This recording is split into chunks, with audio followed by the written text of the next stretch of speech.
Olá, está começando o Pauta Aberta desta segunda-feira. Hoje é dia 9 de agosto. Eu sou Fabrício Binder e trago a partir de agora as informações do Departamento de Jornalismo da TV Evangelizar.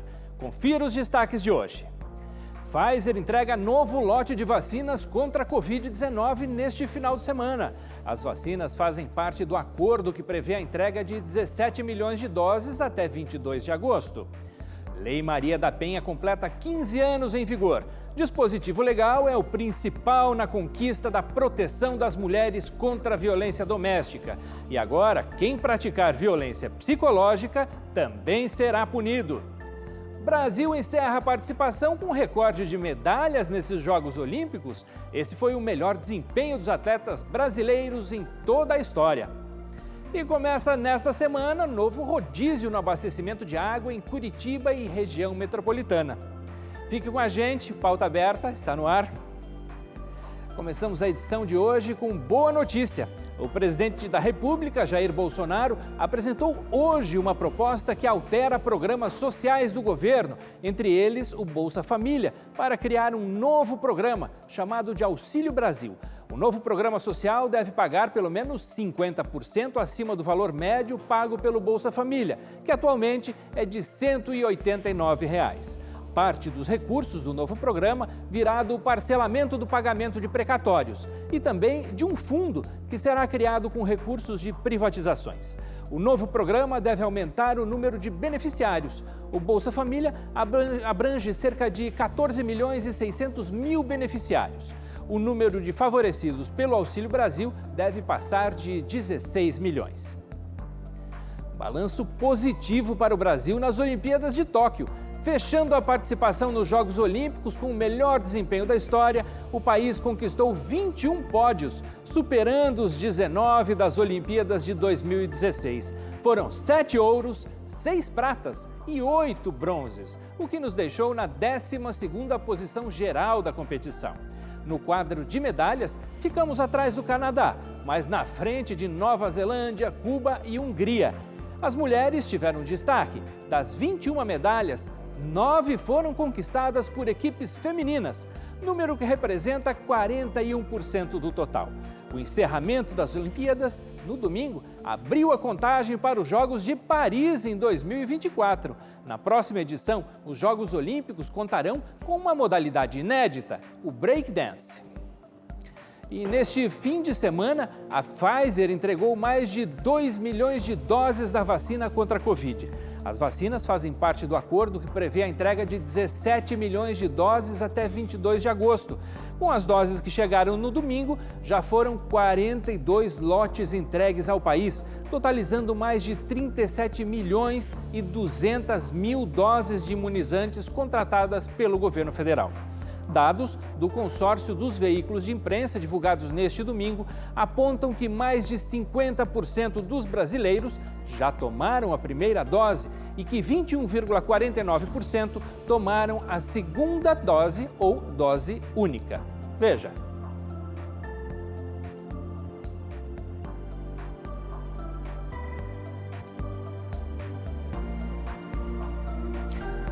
Olha, e a Covid-19 do Senado Federal se reuniu na manhã desta segunda para debater o projeto de lei que trata da aquisição e doação de vacinas por pessoas jurídicas de direito privado.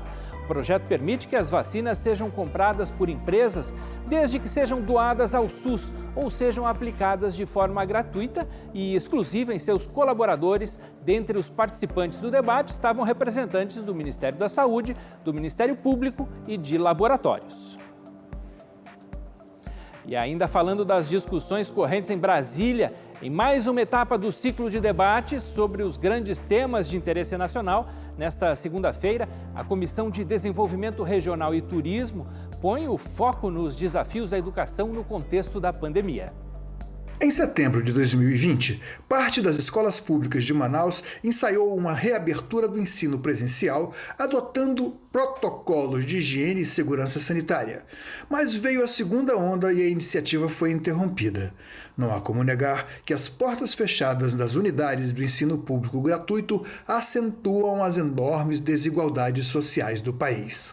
Nesta segunda-feira, o ciclo de debates da Comissão de Desenvolvimento Regional e Turismo destaca a relação entre a pandemia e as alternativas para a educação, essa poderosa ferramenta para a redução das desigualdades.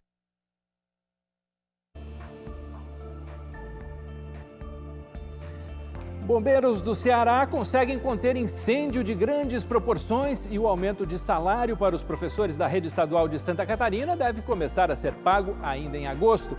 Confira esses e outros destaques no Informa na Cidade.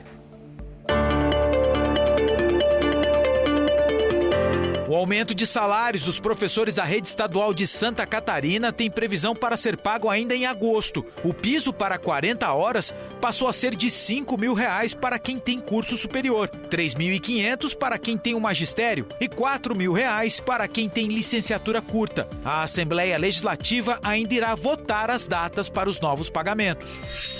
Morreu o ex-prefeito de Cuiabá, Gustavo Arruda, com 81 anos. Ele estava internado no hospital desde o fim de julho, depois que apresentou sintomas de Covid. Segundo a família, o ex-prefeito tinha sido vacinado com a primeira dose da vacina contra a Covid 30 dias antes e por isso ainda não havia tomado a segunda dose. Os bombeiros do Ceará conseguiram controlar o incêndio na região de Moraújo, a 300 quilômetros de Fortaleza. Ele foi considerado de grandes proporções por causa da altura das labaredas e da área verde queimada. Como o fogo começou, ainda é mistério.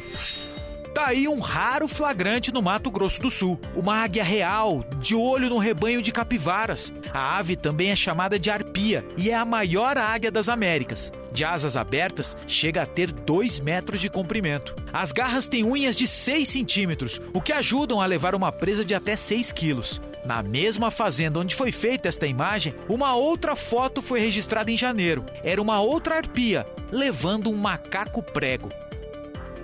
Neste sábado, a Lei Maria da Penha completou 15 anos. Nesse período, houve um avanço reconhecido no combate à violência doméstica. Além da agressão física, a violência psicológica foi incluída como crime no Código Penal, graças ao dispositivo legal. Veja. As marcas da violência doméstica, física, financeira e psicológica sofridas pela digital influencer Pamela Holanda jamais serão apagadas de sua memória. Os piores momentos da minha vida, os momentos que eu estava mais vulnerável, xingamentos, às vezes uma forma de tratamento ou de uma maneira mais pejorativa, ou palavras que vão ferir a honra, os sentimentos da gente mesmo. Pamela lembra que os ataques começaram quando estava grávida de 5 meses de sua filha. A primeira vez que eu fui agredida fisicamente por ele, eu não queria acreditar. A gente idealiza muito o parceiro, a relação, o que vai acontecer, enfim. E aí quando a gente se depara com a realidade de não é aquilo que a gente idealizou, é uma luta interna entre acreditar no que você está vivendo e acreditar naquilo que você queria viver. Por conta dos crimes cometidos contra a mulher, DJ Ives foi indiciado por lesão corporal, ameaça e injúria. E sua pena pode chegar a 9 anos e meio. Pena que poderia ser maior caso o crime de violência psicológica já estivesse em vigor quando o caso veio a público. É no artigo 7º da Lei Maria da Penha que a violência psicológica é definida como qualquer conduta que cause dano emocional ou diminuição da autoestima, ou ainda que prejudique e perturbe o seu pleno desenvolvimento, ou que vise degradar e controlar ações, comportamentos, crenças e decisões de uma mulher. Violência psicológica que agora é crime e que foi incluída no Código Penal no dia 29 de julho deste ano. Agora a psicológica ela virou um crime em si sozinho, com o regime fechado, reclusão de 1 a 4 anos. Não vai servir para a Pamela, mas vai servir para as outras mulheres, né? E até eu creio que tenha dado uma força para que essa lei tenha sido logo aprovada, essa situação da Pamela.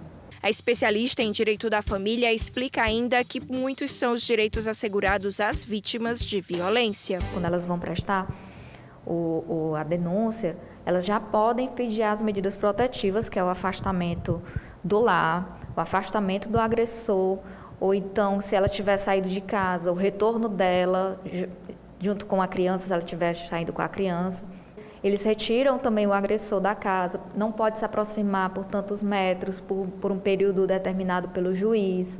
Assim como é possível também pedir outras medidas protetivas, como pensão alimentícia de forma provisória. Medidas que são necessárias, já que as sequelas deixadas pelas agressões nem sempre são imediatas. As questões que com certeza surgirão no caso da ansiedade, da depressão, estresse, porque é uma situação que modifica muito a vida da pessoa. Então, gente, não tenha receio, busquem ajuda.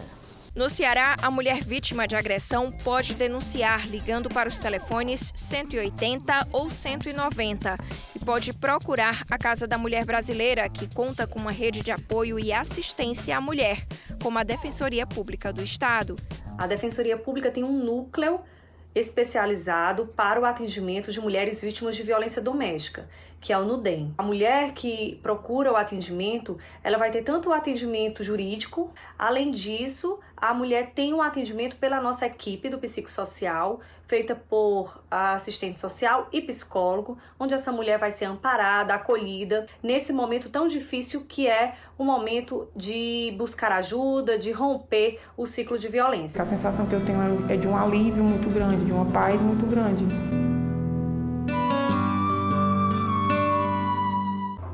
Começa nessa semana o novo rodízio de abastecimento de água em Curitiba e região metropolitana.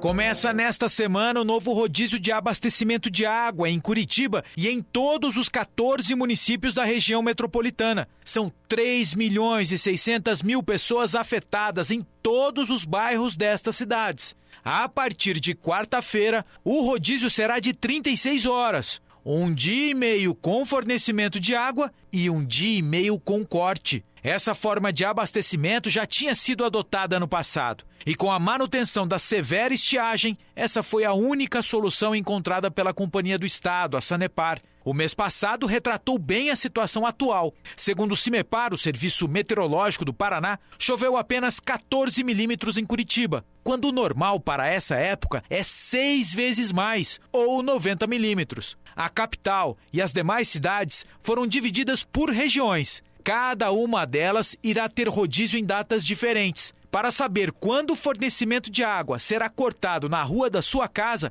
entre na página da Sanepar na internet. Há um quadro explicativo com essa informação. Basta apenas informar o nome da sua rua e a cidade onde mora. E o Paraná poderá ficar por mais de 6 meses sem a cobrança de pedágio. O motivo é o fim dos atuais contratos de concessão das rodovias. A previsão foi anunciada pela Agência Nacional de Transportes Terrestres, a ANTT, até que chegue ao fim da tramitação total do processo dos novos contratos de pedágio nas rodovias que cortam o Paraná. Segundo a Secretaria Estadual de Infraestrutura e Logística, as concessões atuais se encerram no dia 27 de novembro e não terão os contratos prorrogados.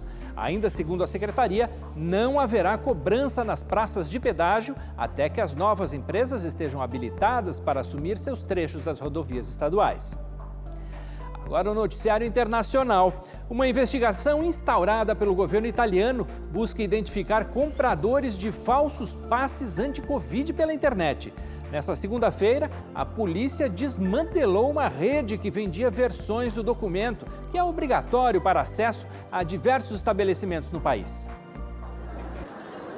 A polícia italiana informou nesta segunda-feira que desmantelou uma rede de venda online de passes sanitários falsos. Desde a última sexta-feira, o documento, concedido a pessoas que se vacinaram contra a Covid-19 com ao menos uma dose ou que apresentarem testes negativos nas últimas 48 horas, se tornou obrigatório para o acesso a diversos lugares públicos.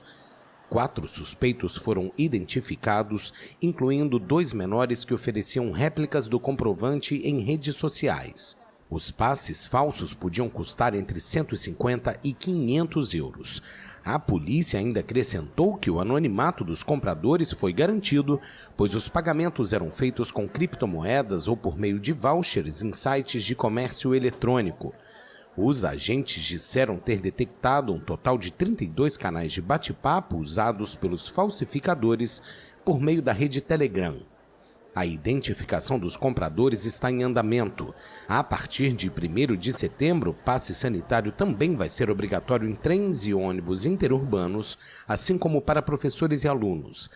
De acordo com o Ministério da Saúde do país, cerca de 20 milhões de italianos baixaram o documento pela internet nos últimos 3 dias. E um estudo publicado nos Estados Unidos concluiu que pessoas não vacinadas têm o dobro de chances de serem reinfectadas com a Covid-19. Para os pesquisadores, não está clara a duração exata da imunidade adquirida após uma infecção, e isso pode ser alterado pelo surgimento de novas variantes, como a Delta. Pessoas não vacinadas têm 2 vezes mais chances de serem reinfectadas com o vírus da Covid-19 do que aquelas que estão totalmente imunizadas. Foi o que concluiu um estudo publicado por autoridades de saúde dos Estados Unidos. Os Centros de Controle e Prevenção de Doenças, principal agência de saúde pública do país, reafirmou a recomendação de que todas as pessoas elegíveis devem poder se vacinar independentemente de terem sido previamente infectadas com SARS-CoV-2. O estudo se baseou em uma amostra de 246 adultos do Kentucky que foram reinfectados pelo vírus entre maio e junho deste ano, após terem sido contaminados pela primeira vez em 2020. Para os pesquisadores, não está clara a duração exata da imunidade adquirida após uma infecção. O surgimento de novas variantes alteram ainda mais este quadro. Uma das limitações do estudo é que ele foi realizado antes do surgimento da variante Delta, hoje a cepa dominante nos Estados Unidos. Você sabia que no último sábado foi celebrado o Dia Mundial dos Gatos? Pois é, enquanto tem gente que abandona os bichinhos, tem outros que empenham todos os esforços contra os maus tratos. É o caso de Mahmoud, um árabe que recolhe gatinhos abandonados na cidade de Gaza. Mais que um apaixonado por gatos, Mahmoud Sherhadeh é um salvador dos felinos. Por mais um dia, este homem árabe segue para casa pelas ruas de Khan Yunis, nos territórios palestinos, após resgatar mais um animalzinho das ruas. Na residência precária, fornece cuidados e reabilitação para diversos gatinhos, antes de encontrar um lar permanente para eles. Algumas pessoas abandonam os gatos, brincam com eles por 2 ou 3 dias, mas quando eles ficam doentes ou pegam pulgas, não os levam para a clínica. O mais fácil é jogar de volta na rua, então eu levo, eu trato e crio e procuro pessoas para adotá-los. Existem pessoas que criam esses gatos corretamente e aqueles que os deixam nas ruas novamente depois de 1 mês ou 2. Essa é a dificuldade de criar gatos em Gaza. Sherhadeh é fundador de uma organização voltada apenas para o resgate de felinos, sediada em Gaza. Com o apoio da esposa, improvisou uma clínica veterinária e luta diariamente contra o abandono dos animais. Um amor que se prova mesmo diante das dificuldades financeiras. Eu moro com gatos, somos uma família. Agradeço, claro, a meus filhos e minha esposa por dividir o espaço e o custo com os tratamentos. O custo é alto para mim, já que vivo de aluguel e estou desempregado, sem apoio. Somente em maio deste ano, mais de 250 palestinos, incluindo 66 crianças, foram mortos por bombardeios israelenses contra Gaza. Mas os ataques também mataram muitos animais de estimação. Um conflito que gera uma outra fonte de dor e angústia para quem ama e se dedica a esses pets.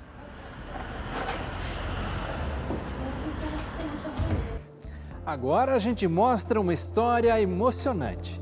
Dona Onofra, de 79 anos, contraiu a Covid-19 há algumas semanas. Depois de sofrer com os sintomas da doença e desenvolver uma pneumonia grave, ela se recuperou totalmente da doença. Principal aliada da recuperação? A fé. Veja. Pai nosso, que estás no céu, santificado seja o vosso nome. Foi por causa dessa poderosa oração que Dona Onofra Maria diz ter vencido, aos 89 anos, um dos piores inimigos da humanidade nos últimos tempos. Tenho fé em Deus. Os sintomas da Covid-19 começaram com uma dor de cabeça e logo a tosse moderada também apareceu. E foi o suficiente para preocupar a filha Sônia. Ela tirou o raio-x, ela me chamou para ver e mostrou, disse, olha, a tua mãe já está com uma pneumonia bem avançada. Mas ainda não tinha confirmado o Covid? Não, ainda não. Aí fez o teste naquela noite mesmo, né? Aí, se não me engano, acho que foi sábado, se não me engano, que eu fiquei sabendo do resultado. Então, a internação da vozinha foi inevitável. E durante 6 dias que passou no hospital, ela lutou contra a doença, assim, tranquila. Dor de cabeça, é só que eu senti. E tosse? Tosse, muita tosse. É só.